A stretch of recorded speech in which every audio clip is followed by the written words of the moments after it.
It began on an unusually humid evening in Ouagadougou, the capital of Burkina Faso. President Ibrahim Traoré sat alone in his study, surrounded by stacks of intelligence reports marked top secret. The ceiling fan above him spun tirelessly but failed to cool the weight pressing on his mind. He'd read enough to know the storm was real. Someone far beyond Africa's borders wanted his nation back under a leash. And that someone this time was Benjamin Netanyahu. 3 months earlier, Burkina Faso had terminated a lucrative mining contract with an Israeli conglomerate accused of illegal resource extraction and bribing local officials. What was once brushed off as just business quickly escalated into a geopolitical feud. Now, intelligence briefings claimed that Netanyahu's inner circle was funneling money to local militias and former political rivals, seeding chaos to corner Traoré into surrender or removal. Traoré leaned back in his chair, staring at the flickering light of a single lamp. He knew Africa had always been the prize for outsiders who claimed they were bringing civilization, stability, or investment. But he had sworn to his people never again. Not under his watch. A soft knock on the heavy wooden door broke his train of thought. Captain Diallo, his trusted head of security, entered quietly, but his tense expression said it all. "Mr. President, we just intercepted another encrypted message. It was routed through 2 fake accounts, but it's clear. They plan to trigger an attack on the capital within weeks. It's Netanyahu's money behind it." Traoré rose from his chair, his eyes blazing. "How many men do they have?" "Too many to dismiss. Mercenaries, local sellouts, and a handful of foreign operatives posing as aid workers." Traoré walked to the window. Outside, the city lights twinkled innocently, masking the dirty games played in its shadows. "Diallo," he said calmly, "mobilize the Presidential Guard. Double the patrols in the north, and get me a secure line. I need to speak to the African Union tonight." Diallo saluted sharply. "Yes, sir, but Mr. President, if you confront Israel directly, it may bring more than just words." Traoré turned, his voice steely but calm. "I'm not confronting Israel, Diallo. I'm confronting one man's arrogance. Let Netanyahu know Africa doesn't break. Not anymore." As Diallo disappeared to relay the orders, Traoré felt the adrenaline course through his veins. Betrayals were familiar to him. He'd survived them before. But this time he would not merely survive. He would show Netanyahu and the world that when Africa stands united behind a leader who fears nothing, no foreign hand can break its spine. The first shots of this silent war had been fired. What came next would shake capitals far beyond Africa's borders. Traoré's orders spread through the corridors of power like wildfire. Within hours, armored vehicles rolled silently into position around key government buildings. Checkpoints materialized overnight on roads leading in and out of Ouagadougou.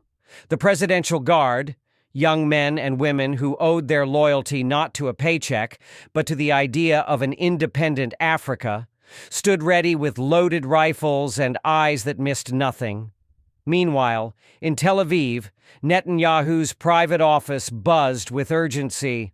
On the polished oak table lay satellite images of Burkina Faso, intercepted communications, and fresh intelligence reports.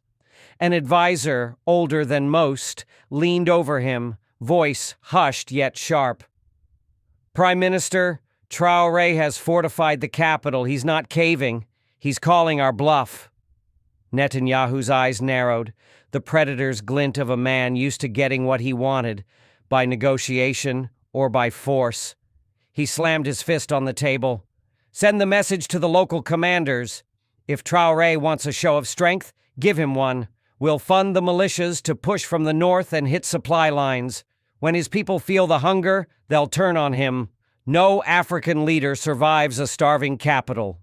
Back in Ouagadougou, Traoré was one step ahead.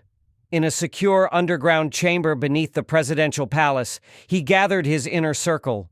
Maps covered the walls, red pins marking potential insurgent routes, and supply caches funded by Netanyahu's proxies. He pointed to the largest cluster. This is where they'll strike first, our northern trade routes. If we hold them, we starve their rebellion before it starves us." Captain Diallo, sleeves rolled up and sweat dripping from his brow, spoke up. "Our men are motivated, sir, but we're outgunned. These militias have Israeli rifles and Western satellite support." Traoré gave a grim smile. "They have weapons. We have will. And the will of a people defending their soil is worth more than 1,000 foreign guns." He turned to his Minister of Information. "Release a broadcast tonight. Speak to the nation. Let the people know the truth. An outside hand is paying to see them hungry and afraid. Then tell them who stands between that plan and their freedom." As night blanketed the city, Burkina Faso's state radio crackled to life across villages and cities. Traoré's voice, calm yet burning with resolve, filled the air. "My brothers and sisters, they want you to believe Africa belongs to them. But this land is ours. Stand with me." And we stand unbroken. In hidden camps north of the capital, rebel commanders who'd expected an easy push suddenly faced an enemy they hadn't planned for. A nation awake and watching. The battle lines were drawn, and for Netanyahu, the first signs of a plan unraveling were already whispering across the desert wind. Dawn crept over the savannah, casting a copper glow on the first skirmishes of what would soon become a battle for Burkina Faso's soul.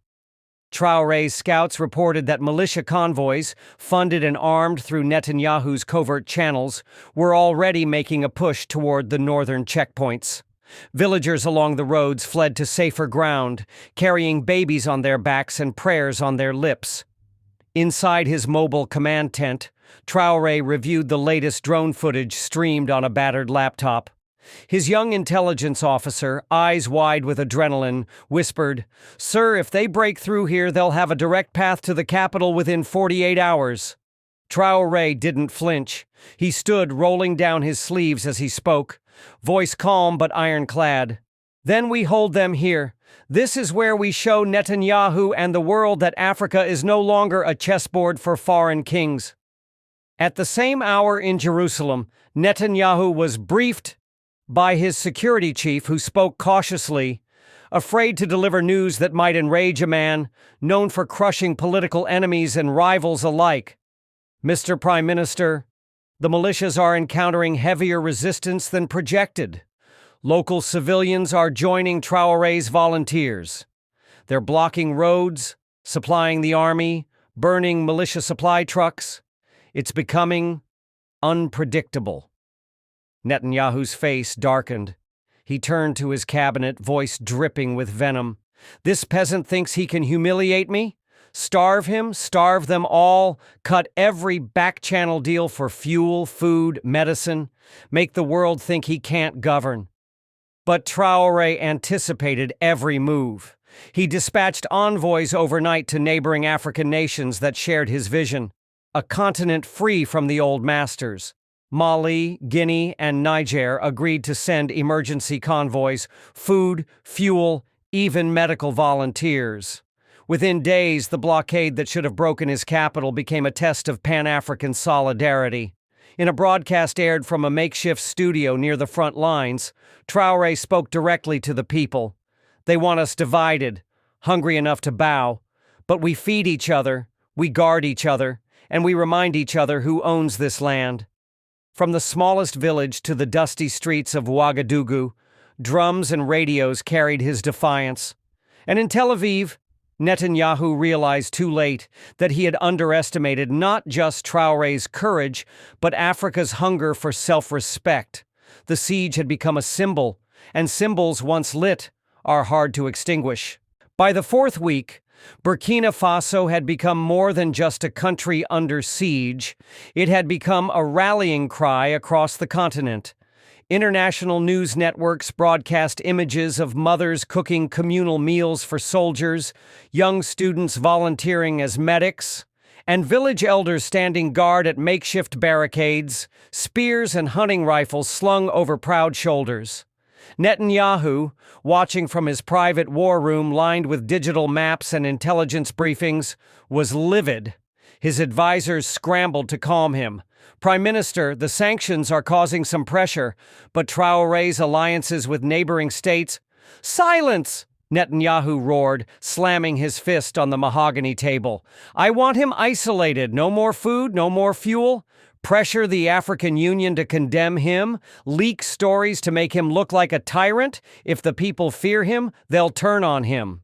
But the opposite was happening. For every rumor Netanyahu's operatives spread, Traoré doubled down on transparency. He broadcast live addresses from the trenches, sweat dripping down his face, dusty uniform stained by the same mud as his soldiers. He named every donation convoy from neighboring allies. He invited foreign journalists to witness that his government wasn't hiding in marble offices, but fighting shoulder to shoulder with the people. One night, as drones buzzed overhead and militia shells rained near the outskirts of Ouagadougou, Traoré sat with his closest circle around a flickering campfire. Maps were spread on a steel drum that served as a makeshift table. His generals whispered about fallback lines, worst-case scenarios. But Traoré was staring at the flames, lost in thought. Finally, he looked up and said, Netanyahu thinks hunger and fear will bend us. He doesn't understand. We are not his people. We bend only to our ancestors and our children's future. He then outlined a plan so bold that even his battle-hardened commanders exchanged worried glances. Instead of just defending the capital, they would strike deep into the supply routes feeding the militias. Small mobile units, moving fast through familiar terrain, would cut off the flow of weapons and mercenaries. It was risky, but it was Africa's war now, and every village had become a watchtower, every riverbank a secret passage. The next morning, as Netanyahu's analysts predicted a crumbling Burkina Faso, the first sabotage teams slipped through the forests and dry riverbeds, knives sharpened, hearts steady, and for the first time, it was Netanyahu who would soon lose sleep. The first successful strike came at dawn. A convoy of armored trucks, carrying Israeli-backed mercenaries and crates of new drone parts, snaked along a remote trade road just south of the Niger border. The driver at the front spotted what looked like a dead donkey blocking the path. He slowed, muttered curses about African wildlife, and leaned out of the window to see better. At that moment, a dozen pairs of eyes, hidden behind thorn bushes and termite mounds, locked on the convoy. A single hand signal flicked through the tall grass. Within seconds, the donkey carcass was yanked away, revealing a shallow pit rigged with stolen mines. The lead truck had no time to reverse. The explosion turned the calm savannah into an inferno of metal shards and screaming engines. As the other trucks skidded to a halt, shadowy figures emerged. Young fighters dressed in mismatched camouflage, local villagers armed with old hunting shotguns, and hardened special forces loyal to Traoré himself. They struck with surgical precision, no time wasted. In under 10 minutes, the supply convoy that Netanyahu's war room had relied on was burning under the harsh African sun. Before retreating, Traoré's men took everything they could carry. Weapons, radios, encrypted laptops. They melted back into the bush long before enemy drones arrived. In Ouagadougou, word of the ambush spread like wildfire. Mothers ululated in the marketplaces. Children banged on old oil drums, chanting Traoré's name like an ancestral song. On the radio, the story was clear. They came for our gold and our freedom. We took their weapons instead. Netanyahu, watching real-time drone footage, felt his hands tremble on the cold glass of his whiskey tumbler. His generals tried to reassure him, blaming local contractors and weak supply chain security. But deep down, the veteran strategist knew what this meant. He had underestimated Africa's oldest warrior tactic: fight your enemy where he is weakest, vanish where he is strongest. In his next broadcast, Traoré, standing before a captured mercenary truck, now repainted in the national colors, looked directly into the camera and said, "You can send your money, your lies, your mercenaries, but this land rejects you. This continent remembers.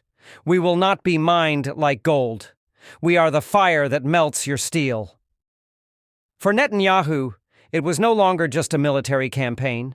It was a war for pride, and now he was losing both. Netanyahu's advisors scrambled for solutions. Secret calls buzzed between Tel Aviv and discreet embassies in West Africa. The official narrative was spun: a rogue supply convoy, bad local intel, temporary setback. But every diplomat in the region knew the truth. Traoré had humiliated Israel's covert reach in Africa in front of the entire continent. Meanwhile, in the shadows of Ouagadougou's old colonial district, Traoré's inner circle met in an abandoned railway station turned underground command post. Maps covered the walls: oil routes, mining claims, foreign embassy compounds. Small radio sets crackled with intercepted messages in Hebrew, French, and English. At the heart of the room, Traoré leaned over a flickering oil lamp. His eyes burned with a mix of fury and purpose. Around him, loyal commanders argued in hushed tones. "Mr. President, Netanyahu will double down. He can't afford to look weak, not now." "Let him come," Traoré said calmly, tracing his finger over a border region where new rumors of hidden mercenary camps were spreading. Every step deeper, he loses more allies. He's no longer fighting rebels, he's fighting an idea. That same night, Traoré's most trusted scout Amadou crossed into Mali disguised as a cattle herder. He found a cluster of mercenary tents near an abandoned French gold outpost. With him were only 3 men and 2 old satellite phones. By dawn, images of Israeli contractors training local warlords were encrypted and transmitted back to the railway bunker. The next day, Traoré gave the order that made his war something greater than a local struggle. He leaked the footage to the African Union. Screens across Africa lit up with grainy night vision shots of foreign trainers arming rebel chiefs. Across Lagos, Dakar, and Nairobi, people saw what Traoré saw: a continent divided by outsiders and sold piece by piece. Protests erupted from student groups to union workers demanding their leaders denounce Netanyahu's covert operations. Even traditional allies of Israel hesitated, forced to answer questions on live TV. Traoré had not just ambushed a convoy, he had ambushed Netanyahu's global reputation. And the next strike would not be in the bush or a border crossing, it would be in the minds of millions. Tel Aviv's high-security cabinet room was suffocating with tension. Netanyahu, eyes shadowed by days of restless nights, slammed his fist on the polished oak table. His intelligence chief muttered excuses. Local proxies had switched sides, satellites failed. The Americans were suspiciously quiet. Nothing calmed him. "He made us look like fools, children playing in Africa's sandbox," Netanyahu spat. "If we don't finish him now, every small nation will follow his path." Behind closed doors, orders were signed for an operation with one goal: cut the head off Traoré's defiance. A special unit would enter Burkina Faso posing as aid workers, get close, and strike from within. But for the first time in years, fear clouded Israeli ranks. Traoré's spies had eyes everywhere. Meanwhile, in Ouagadougou, the railway command post buzzed like a beehive. Reports came in of suspicious foreign trucks labeled with fake medical logos near the northern checkpoints. Young volunteers disguised as street vendors radioed in every move. Traoré gathered his council in a candlelit corner of the bunker. Around him sat old rebels, young farmers, even a former French-trained officer who had defected after seeing Israeli arms dropped at rebel camps. "They think we are an easy target," Traoré said, his voice calm yet cutting through the humid air. "They want a puppet, not a partner. They want our gold, our uranium, our loyalty on their terms." He paused, locking eyes with each man and woman in the circle. Some were barely 20, yet carried scars from 3 coups and foreign meddling. "Tonight, we don't defend a government, we defend an idea that Africa can say no. We fight so our children never bow to a flag, not their own." At that very moment, Netanyahu's strike team crossed the border, disguised as a World Health convoy. But a mile behind them, a local goat herder clicked a coded message through a battered walkie-talkie. Traoré knew. And this time the trap would not just catch mercenaries, it would catch an entire strategy of foreign control red-handed. The strike team rolled silently through the dark bush roads, headlights dimmed to slits. In the back of the lead truck, a pale Israeli commando checked his silencer for the 5th time. Every man in that convoy believed the plan was flawless. Slip into the capital, find the safe house where Traoré was rumored to be recovering from a fever, neutralize the target, and vanish before dawn. But in the same shadows ahead, the real hunt had already begun. Hidden along the roadside, dozens of Traoré's fighters crouched under woven camouflage nets. Most wore mismatched civilian clothes, mechanics' overalls, stolen paramedic jackets, yet each held an old but polished AK-47 steady on the convoy's path. Back at the railway bunker, Traoré leaned over a flickering radio, his voice low but steel-edged. "Do not fire first. We want the world to see who attacked whom tonight. Let them walk into the net." A young lieutenant, no older than 22, whispered back through static, "Understood, Mr. President. They won't get a chance to run." In Tel Aviv, Netanyahu sat before a war room wall of blinking feeds. When a grainy drone image showed the convoy nearing the capital's outskirts, he allowed himself a rare smile. He tapped his knuckles on the table, confident. "One bullet," he told his security advisor, "and this African rebellion crumbles." But as the trucks rounded a bend near an abandoned sugar factory, the first tires struck homemade spike traps. Rubber hissed, metal screeched, engines sputtered to a halt. From the darkness, spotlights snapped on.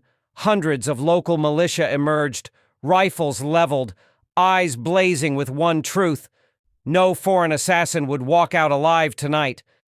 Inside his bunker, Traoré didn't flinch. He lifted the microphone, voice calm as distant gunfire cracked through the radio. "Tonight, Mr. Netanyahu learns. Africa kneels to no one." Far away, in an emergency line patched straight to Tel Aviv, Netanyahu's face drained of blood as screams replaced his clean war maps. In that instant, he knew. The game had turned, and Traoré held every card now. By dawn, the headlines were everywhere. Traoré unveils Israel's secret Africa plan. News anchors in Lagos, Nairobi, and Johannesburg broadcast live reports of how Netanyahu's operatives had fueled tribal tensions and bribed generals to destabilize countries unwilling to align with Tel Aviv's mineral ambitions. In Europe, shocked diplomats scrambled to issue statements distancing themselves from Israel's covert schemes. Netanyahu, cornered and furious, ordered a rapid damage control mission. Trusted envoys flew to West African capitals with promises of new aid packages and vague apologies. But this time, African leaders didn't just nod and accept.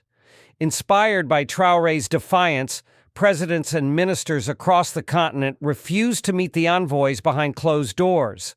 Instead, they made joint press statements demanding public accountability and fair economic partnerships, not secret deals.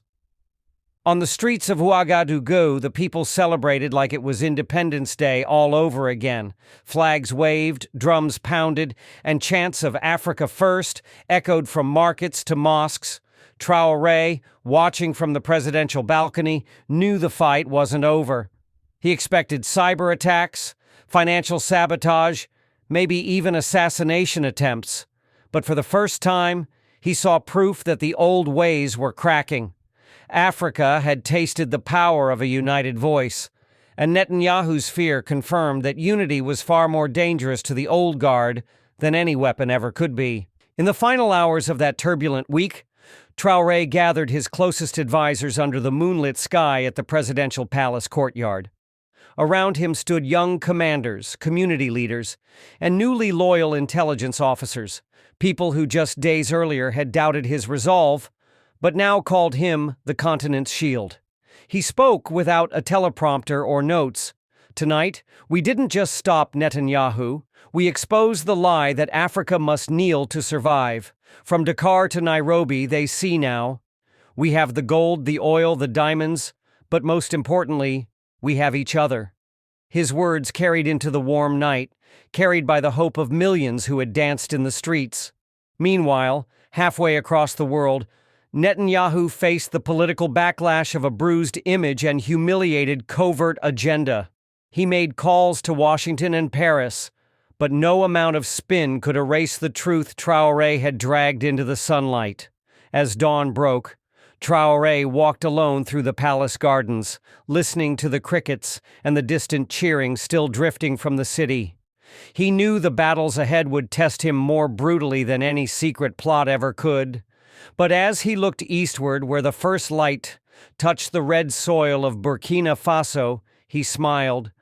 The message was simple now. Africa bows to no one, and as long as he drew breath, he would make sure it stayed that way. To everyone who stood with us, who refused to be silent when power tried to whisper fear, this victory belongs to you. We did not bend, we did not break, and tonight we proved that Africa's spirit cannot be bought or broken by hidden deals or foreign threats. But remember this, true freedom is not a single battle won. It's the courage to stand up every day and say we decide our destiny. From this moment on, let every nation know we choose unity over betrayal, dignity over submission, and truth over shadows. Stand tall, stand together, and never, ever bow again. Our fight is not over, but tonight we celebrate the power of a people who finally remembered how powerful they truly are.